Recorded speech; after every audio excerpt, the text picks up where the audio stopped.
Hello everyone, मैं हूं पूजा मेहता और ये है मेरा यूट्यूब चैनल स्टडी नेटिक। यहाँ पर मैं क्लास 12 की कंपनी अकाउंट पढ़ा रही हूँ, जिसमें मैं आपको शेयर कैपिटल के प्रैक्टिकल प्रॉब्लम्स के सॉल्यूशंस करा रही हूँ।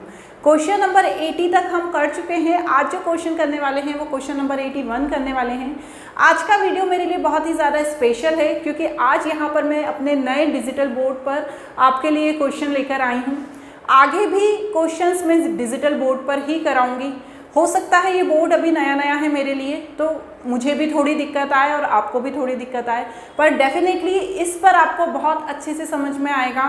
यहाँ पे वर्ड्स भी बहुत आपको ज़्यादा ही क्लियर दिखाई देंगे और साथ ही साथ जो मेरा एक्सप्लेन करने का तरीका होगा वो भी काफ़ी अच्छा हो जाएगा। तो ये क्वेश्चन कैसा है? ये क्वेश्चन है क्वेश्चन नंबर 80 जैसा हमने किया था। मैंने आपसे लास्ट वीडियो में कहा था कि इस क्वेश्चन को घर में करने की कोशिश कीजिएगा। कौन से क्वेश्चन को? क्वेश्चन नंबर 81 को, क्योंकि क्वेश्चन नंबर 80 जैसा ही है। तो आपने की कोशिश? यदि नहीं की है तो देख लीजिए, यदि की है तो भी मिला लीजिए। तो चलिए सबसे पहले इस क्वेश्चन को पढ़ लेते हैं हम।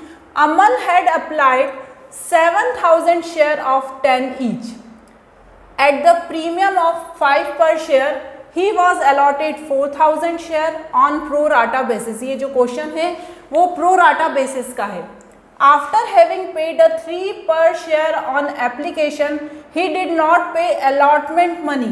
ठीक है, उसने एप्लीकेशन के तो 3 रुपये दे दिए, लेकिन अलॉटमेंट मनी के 7 रुपये नहीं चुकाए, जिसमें कितना, ये जो 5 रुपये है ये प्रीमियम का इंक्लूड है।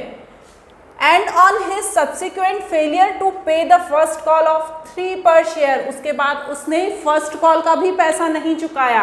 His share were forfeited, call not received were transfer to call in arrear account. ठीक है, जब उसने पैसा नहीं चुकाया तो क्या हुआ, उसके शेयर फॉरफिट हो गए और जो पैसा नहीं चुकाया उसे कॉल इन एरियर अकाउंट में ट्रांसफर कर दिया।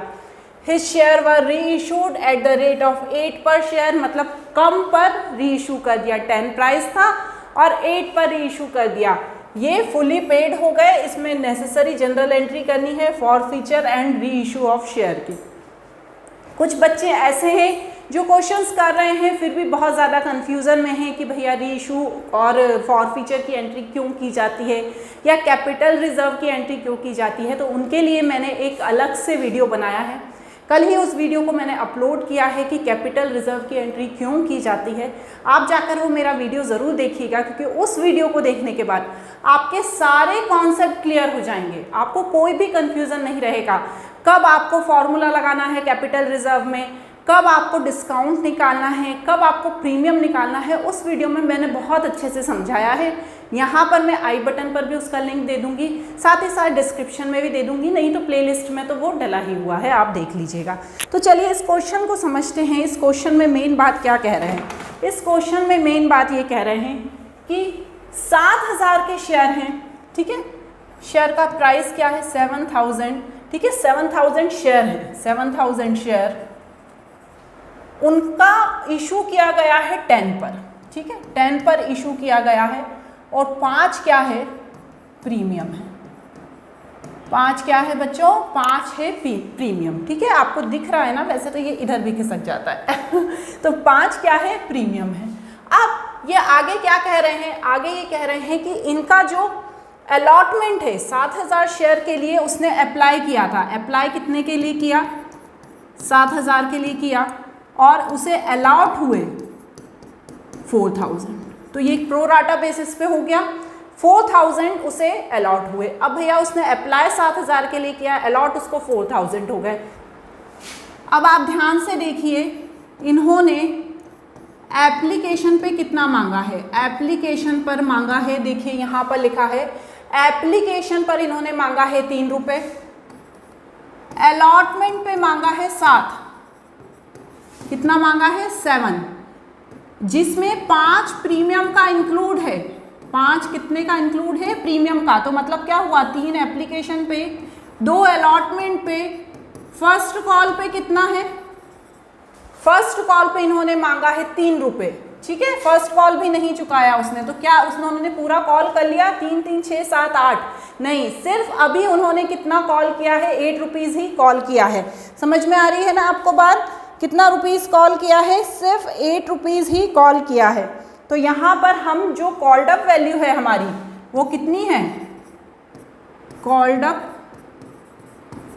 वैल्यू कितनी है? 8। ठीक है, कॉल्ड अप वैल्यू कितनी है हमारी? 8 रुपीज़ है। ये बात आपको ध्यान रखना है। अब उसने 7000 शेयर के लिए अप्लाई किया और पेमेंट कितना किया? 3 रुपये के हिसाब से। Apply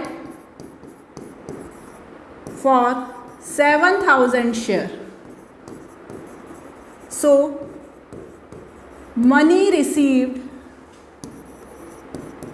on application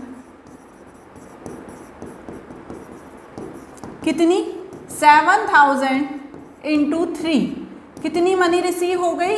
21,000। कितनी मनी रिसीव हो गई?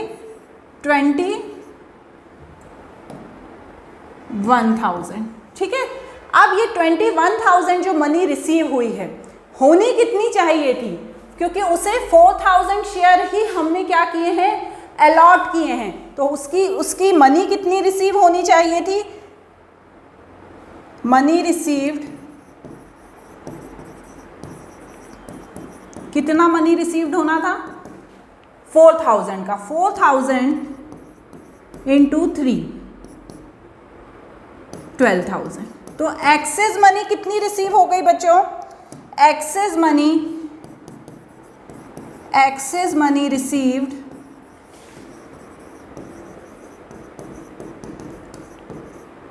21,000 माइनस 12,000 इज इक्वल टू, करिए आप माइनस 21,000 में से 12,000, तो हमें एक्सेस मनी 9,000 रिसीव हो गई।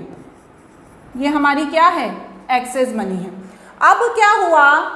जो कंपनी है उसने बोला शेयर होल्डर से कि भैया तुम हमें अलॉटमेंट का पैसा दो। अब कितने शेयर का अलॉटमेंट का पैसा मांगा? उसने सिर्फ शराफत से 4000 शेयर का अलॉटमेंट का पैसा मांगा, लेकिन जो शेयर होल्डर था उसने बोला मेरे पास तो पैसे ही नहीं है, मैं कहाँ से दूंगा। उसने मना कर दिया। तो कंपनी ने फिर उससे फर्स्ट कॉल भी मांगा, उसने फर्स्ट कॉल का भी देने से मना कर दिया। तो कंपनी ने क्या किया? जो इसका ये एप्लीकेशन का जो अमाउंट था, जो कितना रिसीव हो गया था, सॉरी यहाँ पर 21,000 है। ठीक है, 2100 लिख दिया मैंने गलती से, 21,000 है। ठीक है, अब कंपनी अलॉटमेंट पे कितना पैसा मांग रही है? कंपनी अलॉटमेंट पे मांग रही है 7 रुपीज़, 5 प्रीमियम का और 2 अलॉटमेंट का। तो 7 रुपीज़ के हिसाब से कितना हो गया जो कंपनी मांग रही है? कंपनी मांग रही है 7 रुपीज़। तो यहाँ पर अलॉटमेंट मनी कितनी मांग रही है? 4000 के हिसाब से कितनी रुपीज़? 7 रुपीज़।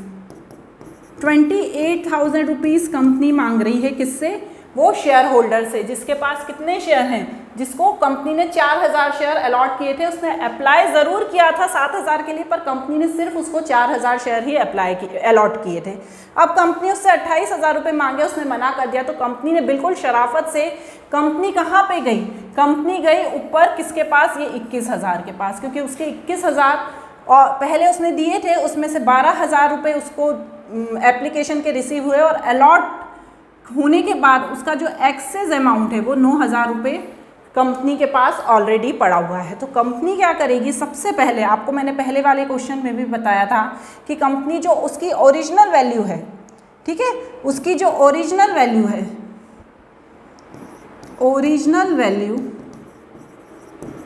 क्या है? कंपनी की ओरिजिनल वैल्यू, कंपनी की जो ओरिजिनल वैल्यू है वो 2 रुपये है अलॉटमेंट की। 2 रुपये है ना, देखिए आप, ये 2 रुपये है अलॉटमेंट की। तो 2 रुपये 4000 के 2 रुपये के हिसाब से, ठीक है, कितना? 4000 का 2 रुपीज़ के हिसाब से 8000 हो गया ओरिजिनल वैल्यू। और जो प्रीमियम की वैल्यू है, प्रीमियम की वैल्यू कितनी है? 4000 का 5 के हिसाब से, तो कितनी हो गई? 20,000 प्रीमियम की वैल्यू हो गई। तो अब कंपनी क्या करेगी? पहले ये जो 9,000 है वो किससे एडजस्ट करेगी? ओरिजिनल वैल्यू से। तो जब वो 8000 में से ये 9000 को माइनस कर देगी, ये 8000 में से इस 9000 को माइनस करेगी पहले, तो 1000 अभी भी उसके पास एक्स्ट्रा पड़ा हुआ है। 1000 जो ओरिजिनल वैल्यू है उसको भी ले लिया कंपनी ने, तो अभी भी उसके पास 1000 ज़्यादा पड़ा हुआ है। तो अब 1000 के लिए वो जाएगी प्रीमियम के अमाउंट के पास और 1000 यहाँ से एडजस्ट कर लेगी। तो ये 1000 यहाँ से एडजस्ट करने के बाद 19,000 अभी भी कंपनी को उस शेयर होल्डर से लेना है। अब ये 19,000 है, ये कहाँ पर आएगा? ये 19,000 आ जाएगा शेयर अलॉटमेंट में, ठीक है, शेयर अलॉटमेंट में आएगा। साथ ही साथ ये कहाँ पर आएगा? सिक्योरिटी प्रीमियम में, क्योंकि भैया ये है तो प्रीमियम ना, जिसे हम डेबिट करके लिखेंगे। तो चलिए अब हम इसकी एंट्री देख लेते हैं, क्या एंट्री होने वाली है इसकी। सबसे पहले शेयर कैपिटल अकाउंट डेबिट। अब हम जानते हैं कि जो कॉल्ड अप वैल्यू है वो 8 रुपीज़ है, तो मैं क्या करूँगी, यहाँ पर जो 4000 है उसका 8 के इंटू करके 32,000 लिख दूँगी। और साथ ही साथ यहाँ पर क्या आएगा? साथ ही साथ यहाँ पर आएगा security premium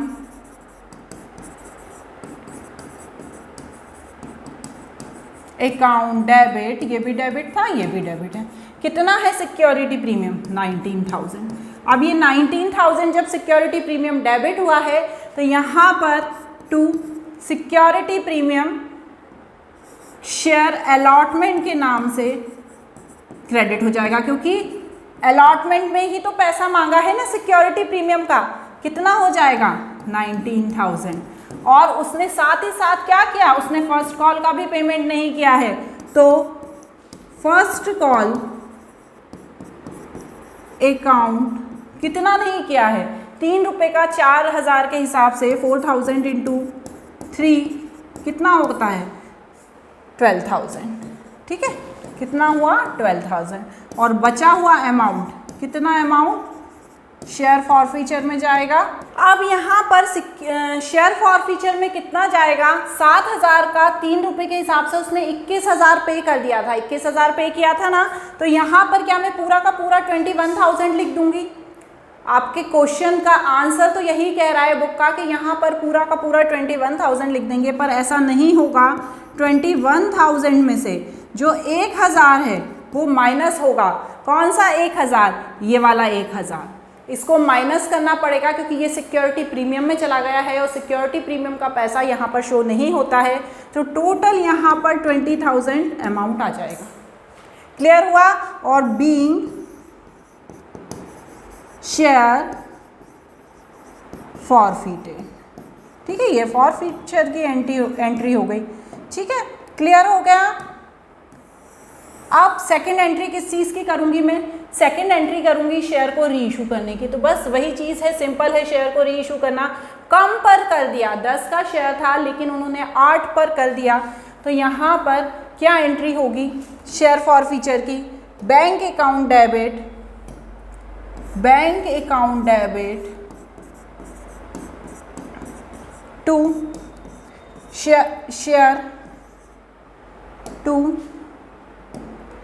share capital account. तो क्या प्राइस था? 8 रुपीज़ था 4,000 का, तो कितना अमाउंट आ गया? 32,000 आ गया। और वैसे क्या प्राइस था? 10 प्राइस था। ये मैंने अभी अपने लास्ट वीडियो में बहुत अच्छे से डिटेल में समझाया है। तो यहाँ पर 40,000 आ गया, यहाँ पर कम है तो शेयर फॉरफीचर में चला गया। तो कितना आ गया? यहाँ पर 8,000 आ गया। अब ये इसे क्या कहते हैं बच्चों? इसे हमने पढ़ा ना, आपको यही कन्फ्यूज़न होता है। इसे कहा जाता है डिस्काउंट। क्या कहा जाता है इसको? डिस्काउंट कहा जाता है, ठीक है। अब नेक्स्ट एंट्री क्या है, किस चीज़ की होगी? नेक्स्ट एंट्री होगी कैपिटल रिजर्व की। तो कैपिटल रिजर्व की क्या एंट्री होती है? कैपिटल रिजर्व की एंट्री है share forfeiture account debit to capital reserve. तो कैसे होगी इसकी एंट्री? इसके लिए हमें प्रॉपर पूरा क्या करना पड़ेगा, इसके लिए हमें करना पड़ेगा फॉर्मूला लगाना पड़ेगा। तो चलिए फॉर्मूला लगाते हैं, ठीक है। अब फॉर्मूला नहीं भी लगाएंगे तो काम चल जाएगा, लेकिन आपको फॉर्मूला लगा के, मैंने पहले भी बोला था इसलिए बताती हूँ ताकि आप कंफ्यूज ना हो। फॉर्मूला लगाने की यहाँ इसलिए ज़रूरत भी नहीं है क्योंकि आपके पास जितने शेयर आपने फॉरफिट किए थे उतने ही शेयर आपने री इशू किए हैं, ठीक है। तो चलिए यहाँ पर फॉर्मूला लगाते हैं। फॉर्मूला एक बार मैं और लिख देती हूँ ताकि आपको अच्छे से याद हो जाए। क्या है फॉर्मूला? कैपिटल रिजर्व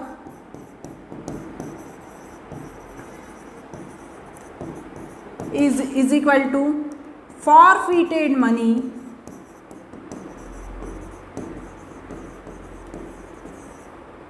into, ठीक है, ध्यान से नोट कर लीजिए, into री issue of share divided by forfeited share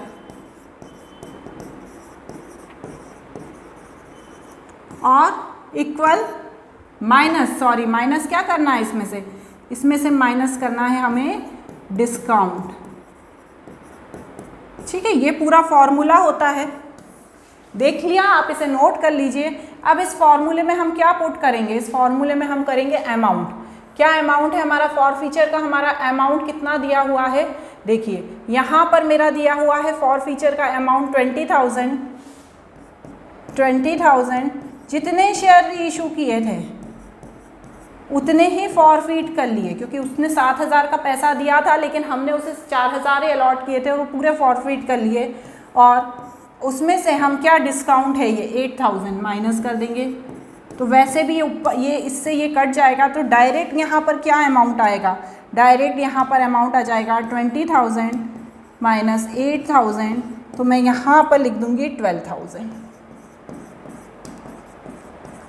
book में क्वेश्चन थोड़ा सा अलग दिया हुआ है लेकिन यही सही तरीका है इसे करने का। आप इसे अच्छे से नोट कर लीजिएगा, ठीक है। मैंने बहुत अच्छे से समझाने की कोशिश की है। आज मेरा भी पहला ही दिन था इस बोर्ड पर, तो हो सकता है कुछ मुझे भी डिफ़िकल्टी फेस करनी पड़ी हो, लेकिन आई होप मैंने इस क्वेश्चन को बहुत अच्छे से समझाया है। सेम 80 जो क्वेश्चन किया था, क्वेश्चन नंबर 80 उसके जैसा ही है। अब अगले क्वेश्चन हम अगले वीडियो में करेंगे। आज के लिए इतना ही, बाय बाय।